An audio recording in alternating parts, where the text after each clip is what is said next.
말씀은 요한계시록 14장 14절부터 20절까지의 말씀입니다.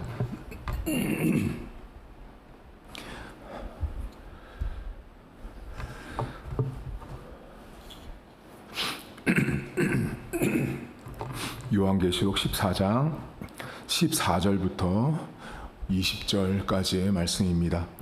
또 내가 보니 흰 구름이 있고 구름 위에 인자와 같은 이가 앉으셨는데 그 머리에는 근 면류관이 있고 그 손에는 예리한 낫을 가졌더라.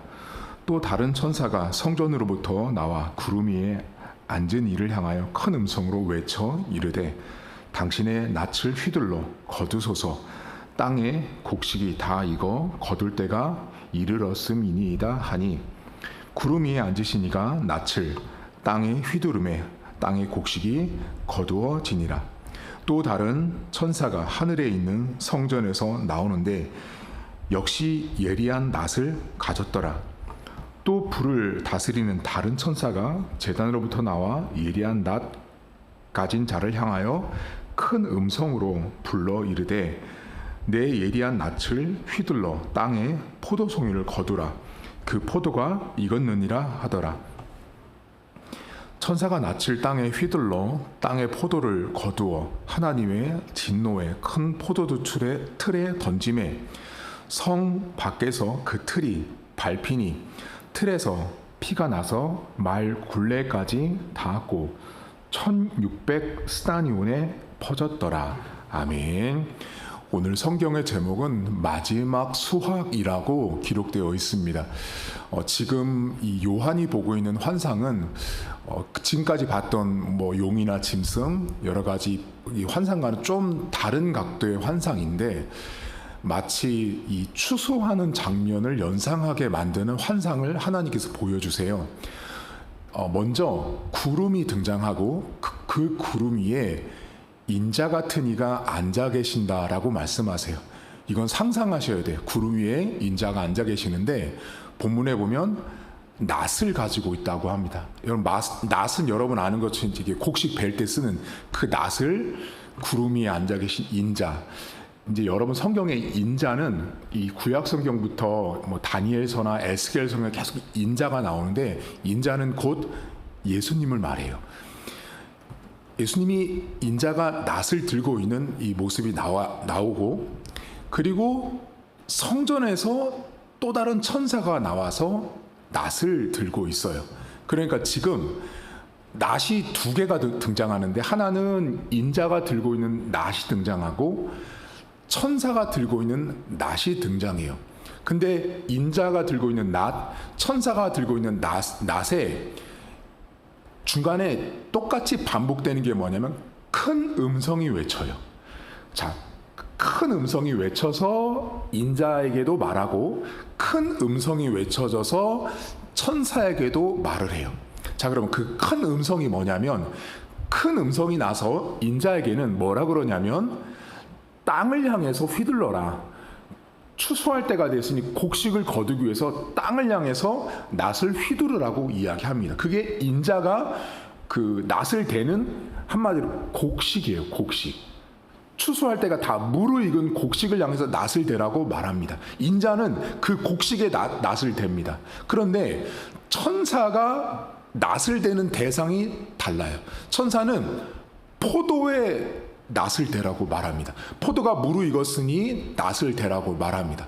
자, 그러면 이 장면은 어떤 걸 상징하는지를 아셔야 돼요. 여러분 요한계시록은 고난을 받고 있는 1세기 성도들에게 보내진 위로와 격려의 편지였어요. 자, 그런데 고난받고 있는 성도들은 그 고난 속에서 인내하고 참고 견디고 배신하지 않고 배교하지 않고 그 신앙을 끝까지 지키는 사람들이 1세기 당시에 기독교인들이었어요. 반면에 그 기독교인들을 박해하고 핍박하는 로마, 더 구체적으로는 도미티아누스 황제 이런 사람들 때문에 엄청나게 고난을 받고 있었어요. 그러면 오늘 본문에 인자가 들고 있는 이 인자가 들고 있는 낫은 구원과 관련된 낫이고요. 천사가 들고 있는 낫은 심판과 관련된 낫입니다. 그래서 오늘 이 천사가 들고 있는 낫을 그 심판과 관련된 낫임으로 알 수 있는 표현이 뭐냐면 진노의 포도주 틀이라고 나와요. 그게 하나님의 심판을 상징해요. 그러니까 인자가 들고 있는 이 낫을 대서 곡식을 거두는 것은 하나님의 구원하심이에요. 여러분, 곡식을 거두면 어디에 보관해요? 곡간에 보관하잖아요. 곡식을 곡간에 보관한다라는 건 보호하고 지켜준다라는 메시지예요. 다시 말하면 인자가 낫을 들어서 곡식을 추수하는 것은 고난받고 있는 1세기 당시들을 하나님이 구원하고 보호하고 지킨다는 상징이에요. 천사가 이 천사가 낫을 휘두르는 것은 핍박하고 압제했던 로마의 황제들을 결국은 하나님이 심판한다라는 메시지가 천사가 든 낫이에요. 여러분 어디를 보시냐면 19절 보세요. 19절 보시면 천사가 낫을 땅에 휘둘러 땅에 포도를 거두어 여기 하나님의 진노의 큰 포도주 틀에 던짐에 그 결과가 나오거든요. 20절 성 밖에서 그 틀이 밟히니 틀에서 피가 나서 말 굴레까지 닿고 여기 1600 스타니오는 320km예요. 1600 스타니오는 320km. 그러니까 심판을 했는데 그 낫이 베어져서 그 포도주는 여러분 어때요? 짜면 즙이 나오잖아요. 그 즙을 피로 연상시킨 거예요. 피. 그래서 그 피가 하나님의 심판이 흘러서 그 포도주가 흘러갔는데 어디까지 흘러갔냐면 320km까지 그 포도주가 흘러간 거예요. 그러니까 우리로 치면 지금 서울에서 포도를 짰는데 부산 가까이 간 거죠. 한마디로 말하면. 그 정도로 하나님의 심판하는 대상, 영역이 광범위했고 하나님의 백성을 압제했던 자들에 대해서는 결코 좌시하지 않고 심판하겠다라는 메시지가 담겨 있어요. 여러분 오늘 성경은 두 개의 낫이 등장했어요. 하나는 무르익은 곡식에 해당되는 믿음을 지키고 있는 성도들과 그리고 포도에 해당되는 압제하는 자들의 그 폭압, 그 두 가지가 오늘 비교되어 있어요. 그러면 이 둘에는 엄청난 공통점이 있는 걸 아셔야 돼요. 곡식과 포도주는요, 뭐가 필요하냐면 반드시 시간의 경과가 있습니다. 여러분 곡식이라는 것이 씨앗을 뿌려서 당장 익는 게 아니에요. 1년을 수확하고 농사를 갖고야 거두어지는 게 곡식이고요. 포도도 마찬가지예요. 다시 말하면 악이라는 것이 계속해서 쌓여가고 있는 거예요. 반복해서 그 악이 쌓여가고 있는 그 악한 세력들을 심판하신 하나님과 더불어서 곡식이 씨앗을 뿌리면 자라나는 것처럼 시간의 경과가 있다라는 건 이 본문 속에서 뭐를 말하고 있냐면 성도들의 인내와 신앙을 지키는 걸 말해요. 다시 말하면 하나님은 그 고난 속에서 핍박 속에서 예수님을 버리지 않고 복음을 배신하지 않기 위해서 끝까지 그 신앙을 인내하며 그 과정을 통과했던 성숙한 기독교인들을 향해서 그들을 반드시 구원하고 추수해서 안전한 곡간 안으로 내가 드리겠다라는 메시지가 담겨 있어요. 여러분 오늘 우리가 한 가지 좀 오늘 하나만 묵상할 건데요. 우리는 어쩌면 이 두 개의 낫 앞에 서 있는 인생과 같거든요. 어떤 사람은 정말 내가 신앙을 지키기 위해서 고난이 오고 아픔이 오고 어려움이 오면 그거 못 참는 사람이 있어요. 견디지를 못하는 거죠. 인내가 없어요. 참을성이 없어요. 끝까지 못 버티는 거죠. 그리고 중간에 포기해요. 뭐 기도하다가도 포기하고 예배하다가도 포기하고 다 포기해요. 안 해요. 중간에 포기하는 그런 사람들, 한마디로 곡식이 익어가는 과정과 시간을 받아들이지 않고 인정하지 않는 자들은 사실은 심판의 낯은 아닐지라도 곡식의 대상은 아직 안 됐다는 걸 아셔야 돼요. 오늘 저와 여러분들이 스스로 물어볼 건 뭐냐면 우리가 심판의 낫보다는 내가 과연 곡식을 거둬들이기에 합당한 무르익은 곡식인가를 물어보셔요. 그 무르익었다라는 말은 내가 과연 성숙했냐고요. 내가 과연 성숙한 신앙인다운 행동과 말을 하고 살고 있는지를 물어봐야 되는 거죠. 1세기 당시의 성도들은 자신들의 신앙을 지켜내기 위해서 매우 성숙했던 사람들이에요. 여러분 아시는 것처럼 카타콤이라는 지하 동굴에 들어가서 엄청나게 오랜 시간 동안 버텨서 생존했던 사람들이 1세기 당시의 기독교인들이었어요. 여러분 그곳에 들어갔을 때 어때요?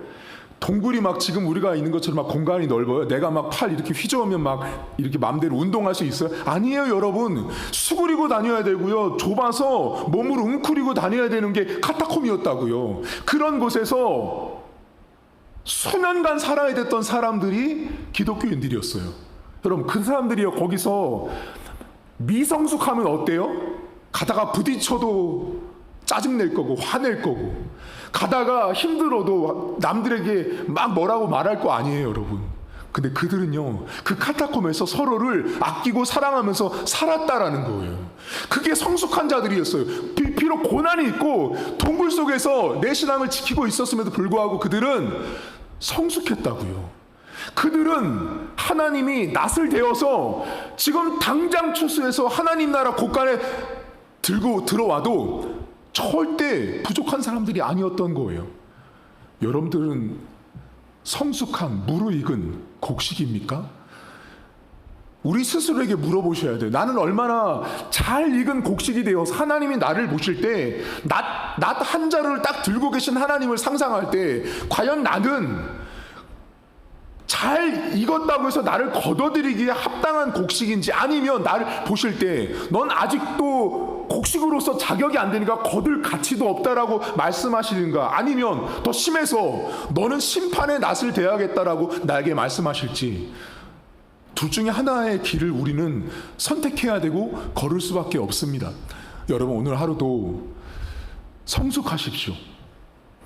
1세기 당시 기독교인들은 고난받고 어려움과 아픔이 있었음에도 불구하고 그 카타콤 지하 동굴에서 웅크리며 살면서도 짜증 한번 내지 않았던 사람들이 1세기 당시의 기독교인들이었어요.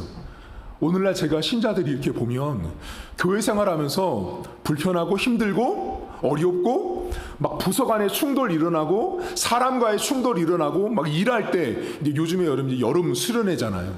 여름 수련회 때 여러분 은혜도 넘치지만 그거 아세요? 싸움도 많이 나요. 교회마다 성경학교 수련회 할 때마다 시험 드는 사람 거의 다 나옵니다. 교회마다 안 나오는 데가 없어요. 은혜를 받은 것만큼 문제가 터지는 거예요. 그 문제가 왜 터지냐면 성숙하지 못해서 그래요. 못 참아요. 참지를 못하고 인내하지 못하고 끝까지 곡식이 익지 못하는 단계에 머물러 있는 거죠. 오늘 하루 여러분 스스로를 돌아보시면서 내가 낯을 대기에 적합한 사람이 되셔야 돼요. 하나님 나를 보실 때 지금 당장이라도 추수해가지고 저 곳간에 하나님 나라 곳간에 당장이라도 드리고 싶은 인물이 저와 여러분이 되셔야 돼요. 근데 1년이 가고 10년이 가고 20년이 가도 맨날 곡식이, 여러분 쌀이 노랗게 익은 거잖아요. 근데 수십 년이 흘려도 그 쌀이 푸릇푸릇하면 어떡겠어요, 여러분? 초록색을 띠면서 아직도 언제까지 익을 날만을 기다리겠어요? 오늘 하루 우리는 성숙해지는 하루가 되셔야 돼요. 그래야 하나님이 보실 때 심판의 낫이 아니라 추수의 낫으로 내가 하나님 앞에 서는 그런 귀한 날 될 수 있기를 주의 이름으로 축복합니다. 하나님 아버지, 1세기 당시의 성도들은 고난이 있었음에도 불구하고 그들은 매우 성숙했습니다. 그 성숙함은 이미 문서에도 기록이 되어 있고 그들이 얼마나 자기보다 남을 낮게 여기고 자기보다 남을 더 귀하게 여겼는지를 알 수 있습니다. 그래서 카타콤이라는 곳에서 함께 살면서도 짜증 한번, 화 한번 내지 않았던 사람들이 1세기 당시의 성도들이라고 말합니다. 하나님 아버지, 우리는 조금만 불편하고 조금만 힘들고 조금만 내 인생 가운데 고난이 찾아오고 어려움이 찾아오면 견디지를 못합니다. 하나님, 성숙하지 못해서 그렇습니다. 하나님, 오늘도 우리가 하나님 앞에 성숙한 낫을 대기에 합당한 익은 곡식 같은 인생을 살고 있느니 돌아보게 하옵소서.